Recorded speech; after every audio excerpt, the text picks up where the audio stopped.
धंधा नहीं है, व्यापार नहीं है, तो आखिर गरीब आदमी क्या करेगा? ये चिंता करके हम चाहते हैं कि चंबल का रेट विधिवत तरीके से खोला जाए। और ये प्रश्न हमने विधानसभा में भी उठाया था। विधानसभा की कार्रवाई में हमने 3 बार ये क्वेश्चन उठाया, तो उसका असर हुआ। 3 घाटों के टेंडर हुए थे, आप सबको याद हो पत्रकार साथियों को। एक सबलगढ़ में हुआ और 2 श्योपुर में घाट के टेंडर हुए थे, वो हमारे प्रश्न के आधार पर हुए थे। मैं सोनू जादौन जी हमारे बीच में है, जो नेता प्रतिपक्ष हैं सबलगढ़ में, नगर पालिका में, वहाँ स्वागत है उनका। तो मैं इसमें हाँ ठीक है, पूर्व विधायक जी स्वागत है आपका।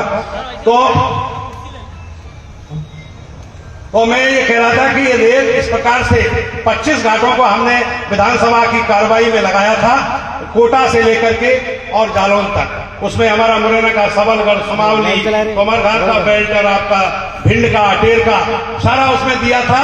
और मैं ये कह रहा हूं, एक मेरा तर्क है इसमें कि घड़ियाल सेंचुरी वन्यजीव संरक्षण के लिए बनाई गई।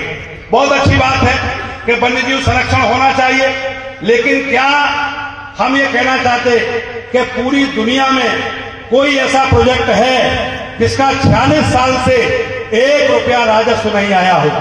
पूरी दुनिया में कोई ऐसा प्रोजेक्ट, प्राइवेट या सरकारी, कोई भी बताइए। 1979 में गठित हुई सेंचुरी, लेकिन 1 रुपया रेवेन्यू नहीं आया। पर्यटन के नाम पे हजारों लाखों करोड़ रुपया इन्वेस्टमेंट हो रहा है, लेकिन कुछ भी नहीं आ रहा है। और आज हमारे किसान भूखों मरने की स्थिति में हैं, भूखों मर रहे। उनके पास व्यवस्था नहीं है, नौकरी रोजगार नहीं है, जमीनें बची नहीं। तो चंबल में घड़ियाल जरूरी है कि मानव को पालना जरूरी है, ये तय होना है इसी संगठन के माध्यम से। हमने विधानसभा में भी कहा था, माननीय मुख्यमंत्री जी से कहा था, तत्काल मुख्यमंत्री जी थे शिवराज सिंह जी। मैंने पूछा उनसे कि आपकी नजर में घड़ियाल महत्वपूर्ण है या मानव महत्वपूर्ण है, ये तय करिए। और अगर घड़ियाल महत्वपूर्ण हो तो अब की बार जब मुरैना में चुनाव हो तो आप लोग ये कह देना घड़ियाल से वोट ले लो, हमारे पास वोट नहीं है, हमारे पास वोट नहीं है, घड़ियाल दूध दे रहे, घड़ियाल ही वोट देंगे। तो इसलिए मैं दूसरी बात कहने जा रहा था कि हमारे यहां सैकड़ों नदियां हैं, सैकड़ों नदियां हैं और अनुपयोगी जमीन पड़ी हुई है। भारत सरकार इंडस्ट्री लगा रही है, दिल्ली में, मुंबई में, कलकत्ता में, पूना में, हैदराबाद में, सूरत में, बड़ौदा में, अंकलेश्वर में, लेकिन अच्छी उपयोगी जमीन पे लगा रही है। अगर उपयोगी जमीन पे इंडस्ट्री लगेगी तो कृषि का रकबा कम होगा, और कृषि का रकबा जब कम होगा तो फिर गल्ला कहां से आएगा? आबादी बढ़ रही देश की, इसलिए हम चाहते हैं कि हमारे क्षेत्र का भी विकास होगा। और एनजीटी की रिपोर्ट भी है कि दिल्ली एनसीआर से 250 किलोमीटर के बाद इंडस्ट्री आनी चाहिए। वो इलाका धौलपुर, भरतपुर से शुरू होता है। तो हमारे यहाँ चंबल, आसन, कुआरी, सिंध, पहुज, कूनो और तमाम नदियां, बेतवा, काली, खारी, उटंगन, ऐसी सैकड़ों नदियां हैं, पांडव, ऐसी नदियां हैं, उनके जो अनुपयोगी जमीन पड़ी हुई है वहां उद्योग धंधे लगा दिए जाएं। तो जो हमारे नौजवान दिल्ली, मुंबई, कलकत्ता, पूना, हैदराबाद, सूरत, बड़ौदा, अंकलेश्वर, अहमदाबाद जाकर के छोटी छोटी नौकरियां करते हैं, वो यही रोजगार भी पाएंगे, माता पिता की सेवा भी करेंगे और हमारे क्षेत्र का विकास भी होगा। विचार कर लो, ये एलईडी लाइट लगी हुई है सामने, ये माइक है जिससे हम बोल रहे। हमारे पत्रकार साथियों के हाथ में कलम है, हमारे पत्रकार साथी और सभी साथी बैठे, जूता पहने, कपड़ा पहने हुए, ये बहुत सारे ऐसे सामान यहाँ रखे हुए, यहीं पर दूर मत जाइए। ये मोबाइल है, मोबाइल का कवर किसी छोटे व्यापारी ने बनाया होगा, लेकिन ये मोबाइल किसी बड़े व्यापारी ने बनाया होगा।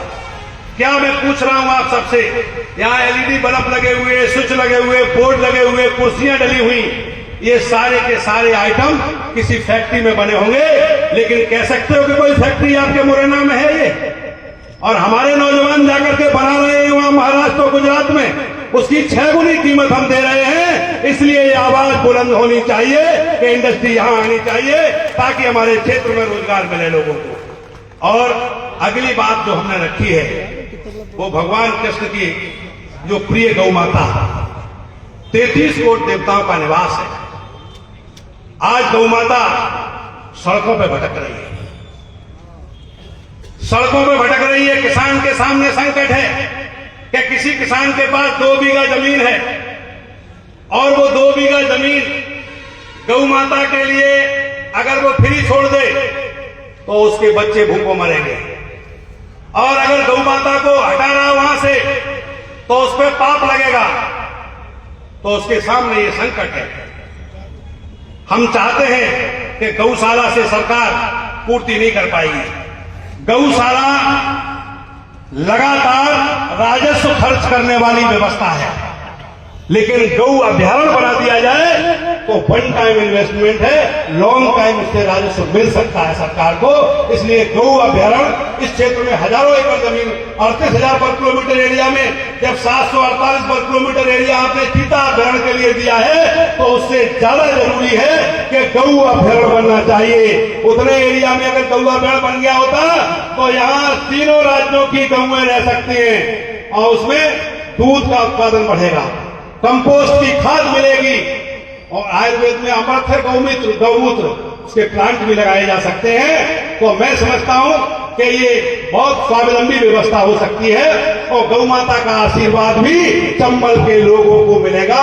ऐसा विचार रख करके मैं आगे बढ़ना चाहता हूं। और अगली मांग जो रखी है वो है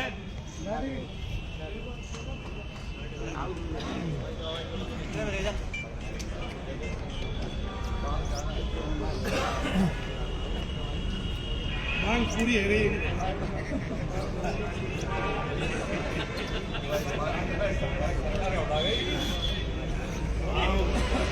ऐसा भी संभव है, मोदी है तो मुमकिन है।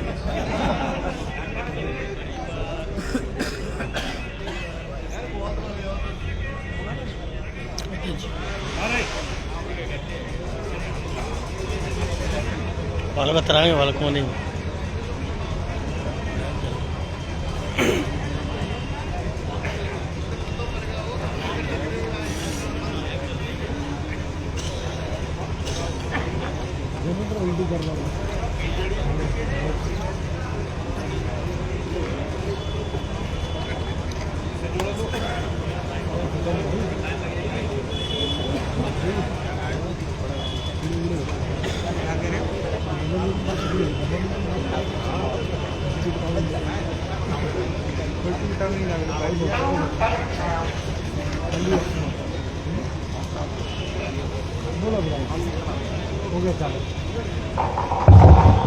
वो पथ क्या पथिक सफलता क्या, वो पथ क्या पथिक सफलता क्या जिस पथ में बिखरे सूर न हो, और नाविक की धैर्य कुशलता क्या जब धाराएं प्रतिकूल न हो। जो प्रतिकूल धाराओं में आगे बढ़ता है निश्चित रूप से वो समाज, वो क्षेत्र तरक्की की राह पे जाता है। अगली जो लास्ट हमने इसमें मांग रखी है वो कर्मचारियों की पेंशन की है, ओल्ड पेंशन की। इसलिए आवश्यक समझिए उसे कि कर्मचारी पूरे समय नौकरी करेगा, 60-62 साल में रिटायरमेंट होगा, और आज का वातावरण तो ऐसा बन गया कि बच्चे वैसे भी माता पिता को रोटी देने को तैयार नहीं है। तो रिटायरमेंट के बाद सारी जिंदगी तो वो परिवार में लगाएगा, फिर रिटायरमेंट के बाद उसे रोटी कौन देगा, इसकी गारंटी कौन लेगा। इसलिए उसको ओल्ड पेंशन मिलनी चाहिए कि नहीं मिलनी चाहिए, मिलनी चाहिए ना। तो इसलिए वो मांग हमने रखी है। और एक और इसमें ये 20 सूत्री कार्यक्रम होगा आगे चल के, कुछ क्षेत्रीय समस्याएं भी जुड़ेंगी, आप लोगों के सुझाव भी आएंगे उसमें। और एक इसमें ये भी है कि हमारे चंबल बेल्ट से व्यापारी बहुत बड़ी तादाद में पलायन कर गए और कर रहे हैं। जो जिनको यहाँ सुविधाएं मुहैया नहीं होती है वो पलायन कर जाते हैं, परिस्थितियां प्रतिकूल होती हैं तो वो पलायन कर जाते हैं। तो इंडस्ट्री को जब बढ़ावा मिलेगा, उद्योगों को, तो वो हमारा व्यापारी यहां से जाएगा नहीं, बल्कि यहीं अपना इन्वेस्टमेंट करेगा और यहीं इस क्षेत्र को आगे बढ़ाएगा। ऐसा विचार भी इसमें जोड़ा जाएगा और समय जनता की सेवा में लगाएंगे। यही कहकर के मैं अगले वक्ता के रूप में आदरणीय रजनीश दुबे जी वरिष्ठ पत्रकार हैं, मैं उनका अभिनंदन करता हूं कि वो आए और अपनी बात को हमारे लिए मार्गदर्शन के रूप में रखें।